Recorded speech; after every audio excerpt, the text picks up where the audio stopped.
This week's portion is Vayikra, Leviticus. We start the book of Leviticus, and I'd like to talk about the beginning of Vayikra. Vayikra is primarily at the beginning, certainly the topic is the different sacrifices that we bring. That mostly makes up the Vayikra and Tzav, and then the next portion, Shmini, discusses the second half of Tzav discusses the inauguration of the temple. Shmini talks about how God's presence came down into the temple, and then after that, Aaron's sons tragically died. Then Tazria Mitzorah discusses leprosy primarily, and the tsaras, and how one purifies oneself from that. And after that, we get to Acharei Mos, which talks about the rituals of Yom Kippur, and then the prohibited sexual encounters. And we have Parshas Kedoshim, which talks about how we sanctify ourselves, the special essential laws of sanctification. Then we come to Emor, which talks about specifically the holidays and also specific laws for the Kohanim. And then we come to Bahar. Bahar talks about the mitzvah of the sabbatical year primarily and the Jubilee year.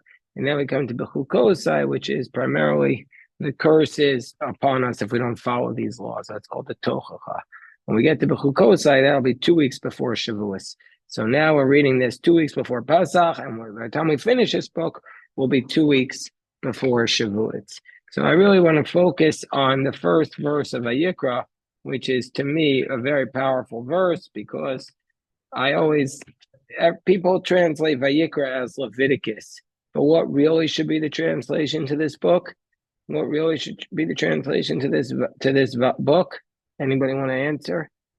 Vayikra means not Leviticus. Leviticus sounds like, I know, I hear Leviticus, my eyes start rolling backwards and I start falling into a deep slumber.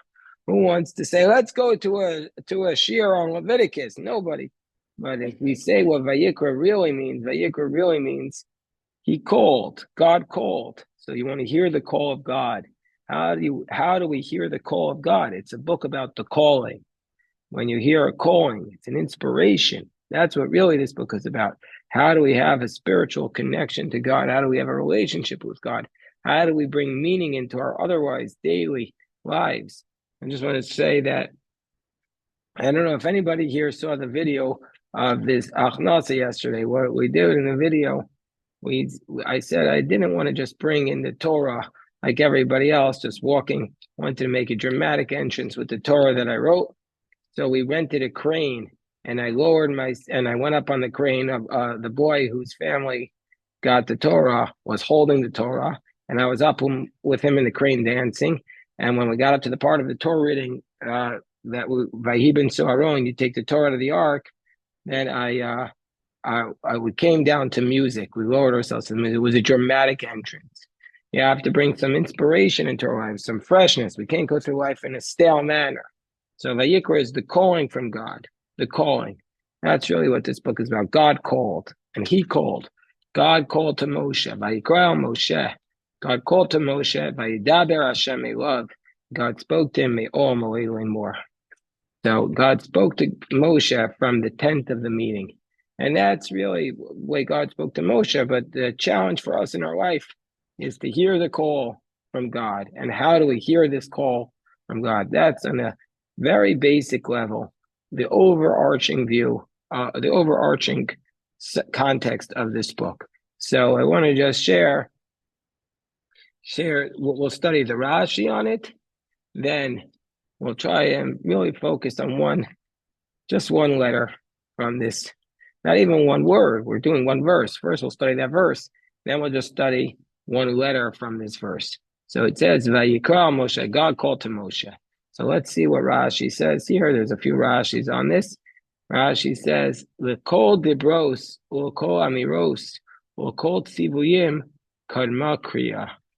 And now we're saying, because we have to notice that right from the very beginning, it's it's unnecessary because it could have just started Vayidaber Hashem Elav. God spoke to Moses from the tent. But why does it say he first called to him? Didn't need to say that. Normally it says God spoke to him. So why in this case is God calling first? So God is saying, so Rashi tells us that actually every single time God spoke to Moses, he didn't just speak to him, he always introduced it with a call. First, he addressed Moshe by calling his name twice, meaning to say before he spoke, he called.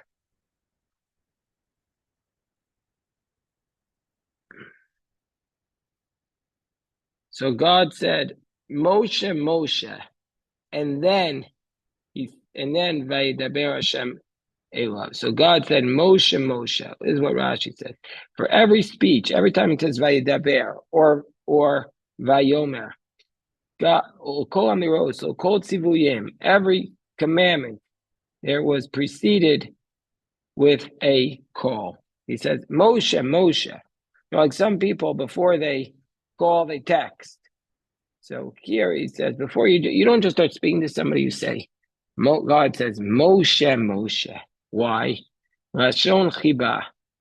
It's an expression of God's love. Every time God told Moses what to do, he was speaking an expression of love. He said, why am I giving you these commandments in life? Why do we have these commandments from God?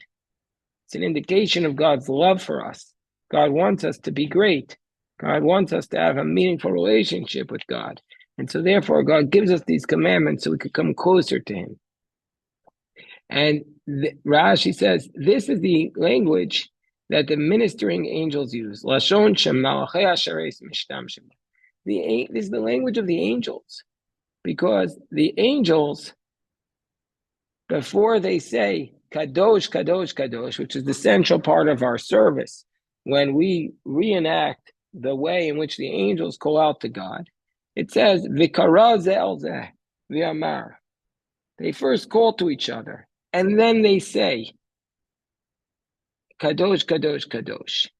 So this is the powerful idea that we mimic, that God speaks to us, and the angels mimic that, and we mimic the angels when we do our Kedusha service. But the prophets of the nations of the world, the Nevi'ei Umot Olam, Nigla Alehem B'Lashon Arai V'Tumah. God appears to them in a expression of Arai and Tumah. So the word Arai means chance, by a chance encounter, and Tumah means inappropriate language. So what does that mean? So if you take away, there's a small aleph, which hopefully we'll get back to before after we do the verse, we'll get back to the small aleph at the end of Vayikra. The next week's portion, Tzav, also has a small mem in the word mokta, but this one has a small aleph. So if you take away that small aleph from the call of Moses, you have the word Vayikar.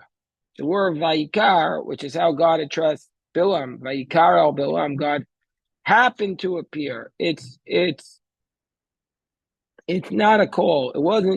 It didn't have the same expression of love. So even though God does appear to the prophets of the nations of the world, it's lacking the extra love that God had for his appearance to Moses.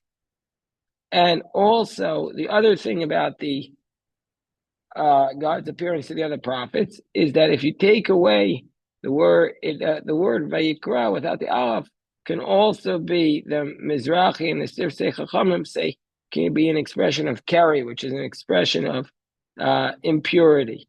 And so therefore, God just happened to appear, or not just happen, but it's not with its expression of love. It wasn't a calling. And now it tells us the nature of this calling. Hakol says, Vayikra Moshe, called to Moses. Wasn't this beautiful Rashi? Such an incredibly spiritual Rashi. Rashi says, Hakol olech umagia la'aznav. the voice or the sound of God would go and reach Moses' ears. The Kol Yisrael lo shomin, and all of Israel did not hear it. So what does that mean? It doesn't say Vayikra Moshe, God called Moses, because then everybody would have heard it. But it says God called to Moses. And so only Moses heard his name being called. So the voice of God went out and only Moses heard it. Okay, so everything that's being told about Moses in some incredibly diluted form also applies to us. And what it's telling us is that God has a special calling for each of us, but the call is only heard by us. Only we can hear the calling from God's ears. Only we are hearing it. That's the idea.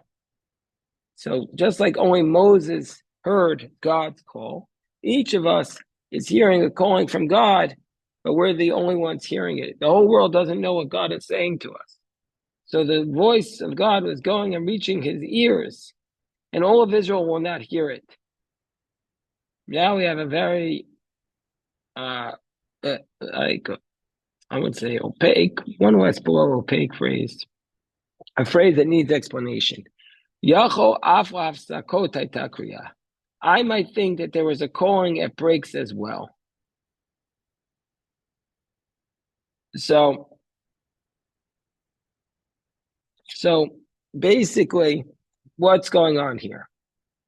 When you write the Torah, there's a tradition, there's certain like paragraph breaks. There's what's called a ptucha and a stuma. In the Torah, sometimes you'll see a pei. In the Chumash, printed Chumash, you'll sometimes see a pei and sometimes see a samach.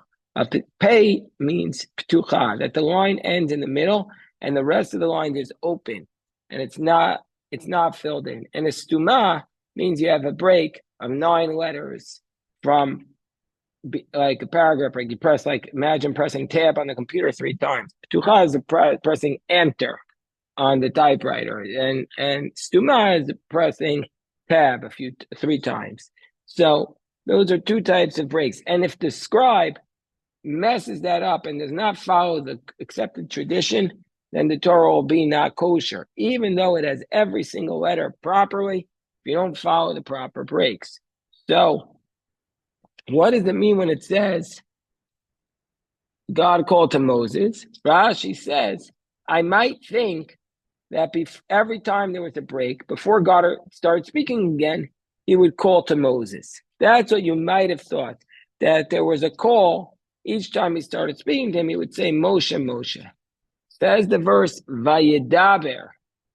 So it says, and again, God spoke to teach us, Ledibor Haita Kriya, Velo Absakot. That before the verse in the Torah says Vayedaber, every time it says Vayedaber Hashem or Vayomer Hashem, every time God says that, before that there was a call.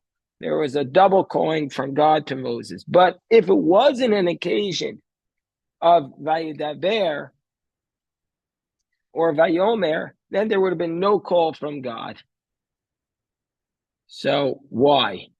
So then if that's the case, why are there these breaks in the Torah? Why don't we just have a running text? Why do we have the breaks? Like the Talmud, we just basically have a running conversation. We don't have these formal breaks, and these mandatory breaks which are in the Torah. Why are there these formal breaks in the Torah? Ma yuav sakot misham shot. So what was the purpose of these breaks? Rashi asks, what was the purpose of these breaks? It's based upon the Midrash, of course. So this is the whole purpose. This is the unbelievable idea. Very powerful idea, which is so simple, but also we need to hear it. The purpose of these breaks was retain revach Moshe lehitbonein. That Moshe needed space to understand what God was saying. Moshe needed space. Retain revach Moshe lehitbonein. Moshe needed space to understand. Bein parasha la parasha, between one section of the Torah and another. Bein inyan ya inyan. between one topic and another. Tal v'chomer, how much more so? V'hedjot halomed min ha'hedjot. How much more so for an ordinary person who learns from an ordinary person?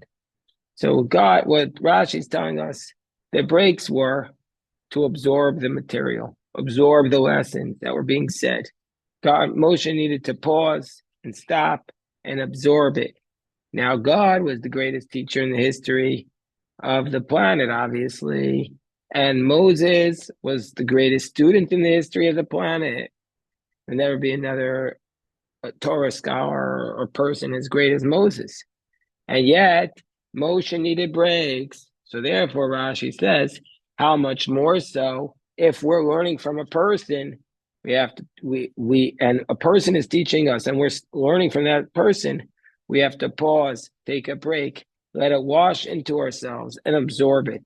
That's the idea. How much more so as part of our Torah study do we have to make time and space every day to absorb what we're studying, to let the spirituality insert itself into our life, let the power of the lesson, don't just read without breaking, without pausing. That's the idea. Moshe took a break. We need to take a pause, not like you don't have to live a perpetual vacation, but we always have to have space. We have to have the space for breathing, space for taking the breaks to allow these ideas to come into our lives. This is just the first 6 words, and we have some really incredibly powerful ideas. Vayikra Moshe Vaydaber Hashem Elav. Now we have to. Actually, we've only been discussing the first 3 words, and the Vaydaber Hashem Elav. Now we have the word Elav. God spoke to Moses. Now we already said Elav. Only Moses heard this specific call. Only Moses heard this.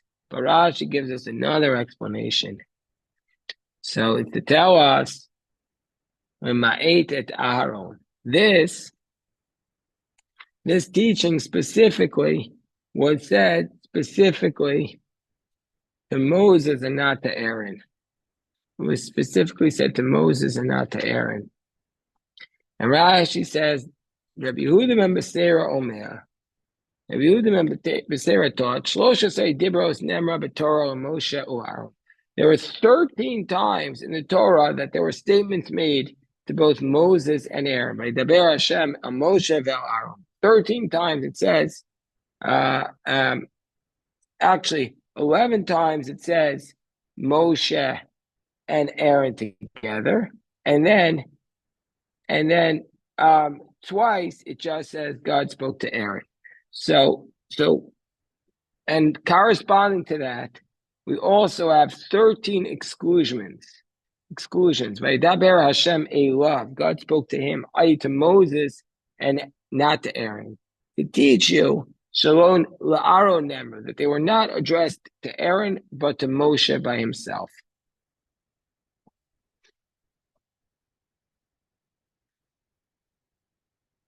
Rabbi, Yes. was there a difference?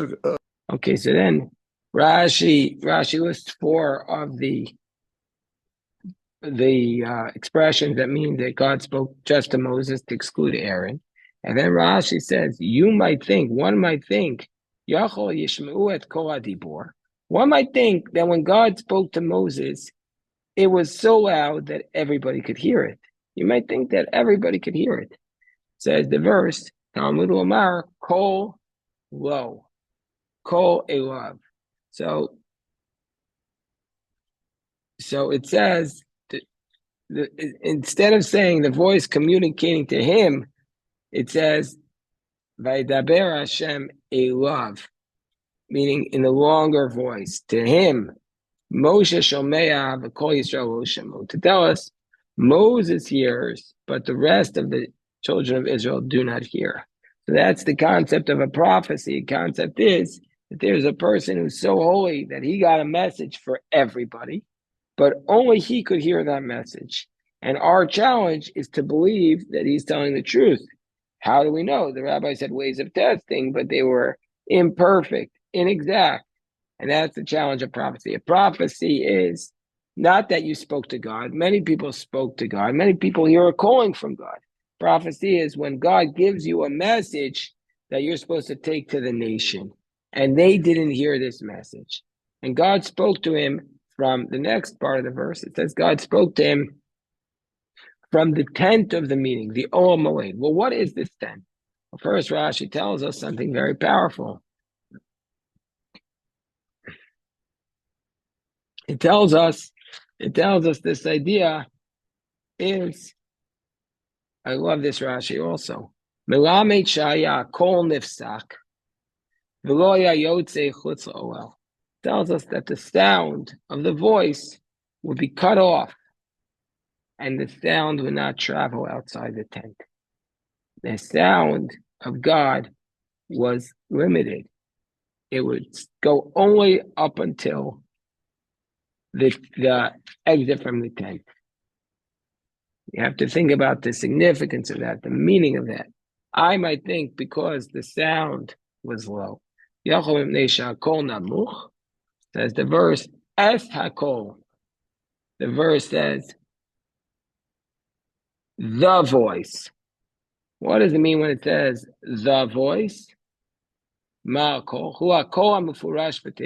is the sound of the voice of God, which is heard elsewhere in the Torah. Where is it here? It's heard in Psalm 29, which we say on Friday nights. It says, Ko Hashem b'koach, Ko Hashem b'adar, Hashem shover arazim. When we take out the Torah, we say this. The voice of Hashem is majestic, it's powerful, it breaks the cedars. The voice of God is so powerful. It could have gone everywhere, but it stopped. It stopped. So if that's the case, why does it say May Oel? Why does it say that it didn't go outside the tent of the meeting? The voice would go to the edge of the tent and be cut off right there. Similarly, it says the voice of the wings of the Kruvim were heard up until the outer courtyard. Only the tent had this extreme holiness to be able to hear the voice of God. The voice of God did not travel everywhere. It got cut off. Now, Yachol, I might think, because the voice was soft, says the verse, Kikol kel shakai b'dabro. It says no, that the wings of the Kruvim were like the sound of God when he spoke. So why by the Kruvim does it say it got cut off? Once it reached there, it stopped. Tells us that the voice of God is not heard everywhere. You might think that the voice of God is heard everywhere. I can hear God everywhere. It's not true. That's what this Rashi is saying. You can't hear God everywhere. You have to be in a sacred space, a special space to be able to hear it. I have, hold on one second. Let me pause for a second. But let me pause to allow us to have some space to share what you're thinking. Rashi goes on, and he says that when he called out to him from the tent of the meeting. So Rashi says, what do you mean? Where is he calling to God from? Where is God calling to Moses from? You might think, Mikol Abayas, you might think from the entire house, i.e. the entire Mishkan, says the verse, no. Me'ala Kaporis. That in Numbers it says God spoke from on top of the Kaporet. There was in the Mishkan, there was a big room, and in the back of this big room was the Holy of Holies. In the Holy of Holies, there was an ark, and on top of the ark, which housed primarily the two tablets, the Luchot, there was what's called a kaporet, a cover made out of gold. And God spoke from above there. You might think from on top of the entire kaporet, God spoke. From on top of the entire cover, on top of the ark, God spoke. Says the verse, no. Mibein shnei hakruvim. From in between the two kruvim. The two kruvim were these cherubs, which had the faces of little children. And there was these wings, and the wings came, and they almost touched. There was a hair of space in between the two wings. And in that hair space for a hair. That's where the voice of God emanated from. So the voice of God emanated from this almost insignificant space. And that's where this tremendous call to Moses and Aaron came from. A very powerful idea. I mean, absorb it, that the voice of God comes from the narrowest space imaginable. Yes, Joyce, please. Continuing, because Rashi's, it says that God told Moshe, he called to Moshe and he spoke to him from the Olam Moed, lay more. So that's another phrase that's not necessary. God spoke to Moshe saying, you could just say God spoke to Moshe, especially since the next word is daber, saying, speak to the children of Israel. So the word is lemor, saying, the last word of the verse, is also unnecessary. So what does this mean? Rashi says something so powerful here, based upon I'm not sure of his source here. Usually the source for Rashi is very clear, but here I'm not sure of his source. So maybe we'll figure it out. But Rashi says, say ve'emorlam divrei kibushin. What the word saying here means, Rashi says, is go out. God said to Moshe, go out and say winning words to them. Bishvilchem hu nidbar imi. On your account, he communicates with me. Meaning to say, it can't be that God is just telling Moshe, go out and tell the children of Israel, because that's what the next verse says. So the word saying here must mean something else. And it's telling us it means that he's telling Moshe, go out and say to the Jewish people, the only reason God is speaking with me now is because of you. The only reason why I'm meriting to have this conversation with God is because of the children of Israel. Shekain Matzino, because we find that for all the 38 years that the children of Israel were in the desert, they were menudim and amraglim. They were like excommunicated on account of the menudim min amraglim ve'elach. From the sin of the spies onward, God did not speak to Moses. They were in the desert for 40 years, but God only spoke to Moses up until the sin of the spies. And then for the next 38 years, God did not speak to Moses at all. And it was only after all the generation of the wilderness died, then in Deuteronomy chapter 2, it says, finally, Vayidaber Hashem Elai Lemor. Only then, after everybody who was alive above the age of 20, at the time of the sin of the spies, only after they died, did God again speak to Moshe. So sometimes we have leaders who are saying, everything comes from me. I am the greatest. God tells Moshe, you have to tell the people that the only authority he has, the only ability he has to communicate with me is when the people are in good grace of God, are in good standing, are righteous. And so therefore, when the people were not worthy, Moshe wasn't worthy. So we keep talking about the greatness of Moshe, but from this one word, a seemingly innocuous word, the word lemor, Rashi says it teaches us that all the authority of Moses, all the ability of Moses, only comes from the people. And one more commentary on this Rashi, davar achar. Alternatively, what does lemor mean?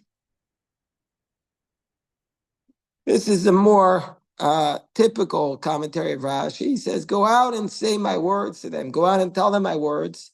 Rashi, Veiniim Yekabluim. Tell me whether they'll accept them. That's more of a typical commentary of Rashi. But all this is just the very first verse.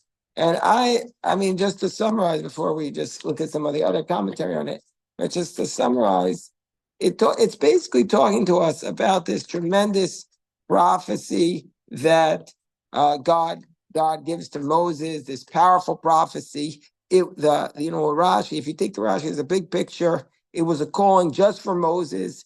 Nobody could ever hear it. It was done in a very powerful, but also limited manner. Powerful, the voice was so strong, but it was limited. It stopped at a certain point.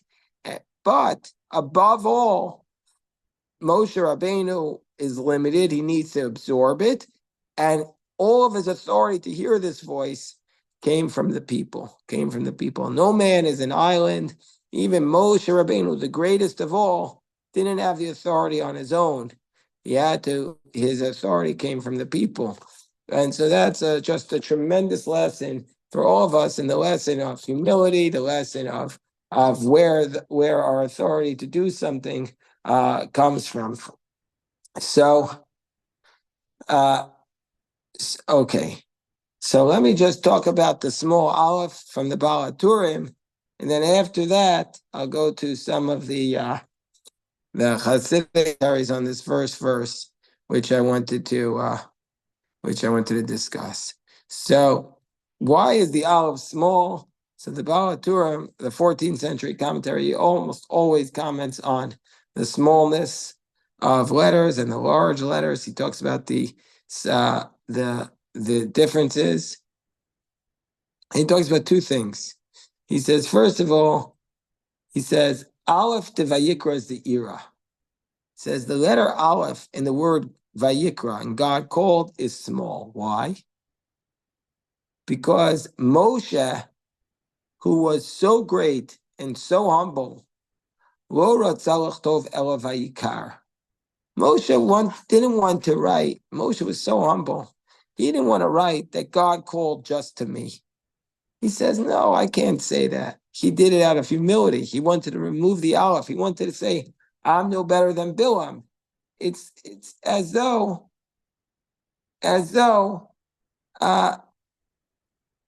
God was just appearing to him by chance.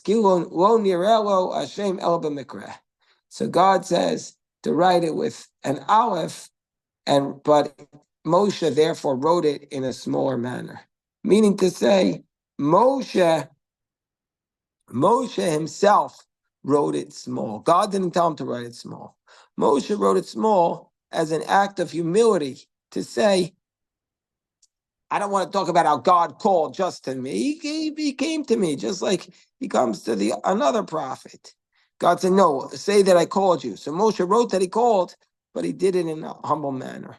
This is tell us the greatness of Moses, the humility of Moses.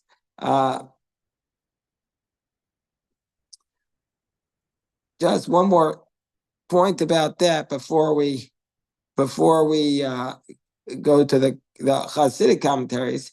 It's the Baal HaTurim points out, since we're talking about the small letter aleph, that the Baal HaTurim points out that there are 5 alephim in this verse. There are 5 alephs in this verse, and that corresponds to the 5 books of the Torah. There are 5 books of the Torah: Genesis, Exodus, Leviticus, Numbers, Deuteronomy. And there are 9 words in it. And there are 9 words in it, in this verse. Vayikra el Moshe vaydaber Hashem elav me'oel mo'ed limor. So there are 9 words.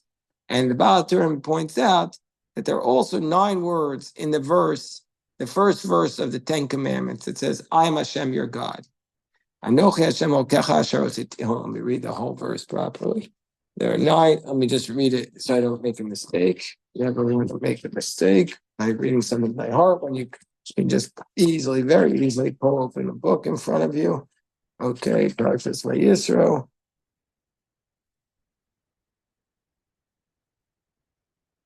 Okay, hold on. Here we go, the Ten Commandments, chapter 20 of Exodus. Anochi Hashem Elokecha Asher Hotziticha Me'eretz Mitzrayim Mibeis Avadim. I am Hashem, your God, who led you out from Egypt, from the house of slaves. 9 words. So, what is the point of this? This is to tell us, Omar, to indicate, Shekoah Omei Torah, whoever studies Torah, says though he brought all of the sacrifices. And also in the verse, Zos Torat La'olah has the same idea. So basically,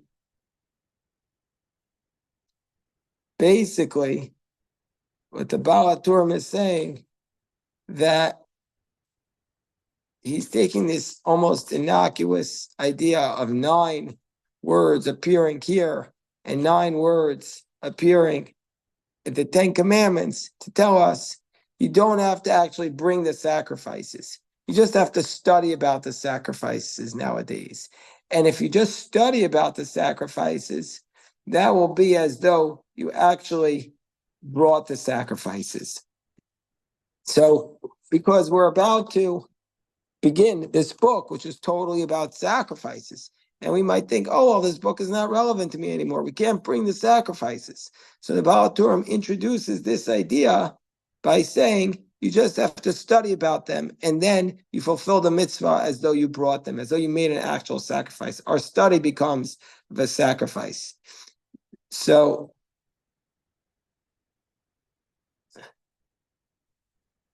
there's a similar idea where God says, the Talmud in Shabbos tells us a story that David requested of God, let me know, Shabbos 38, let me know, this is a footnote of the Baal HaTurim, that David said, let me know, Hashem, let me know the day of where I'm going to die. So God says, no, I've already established a rule that nobody will know the day of their death.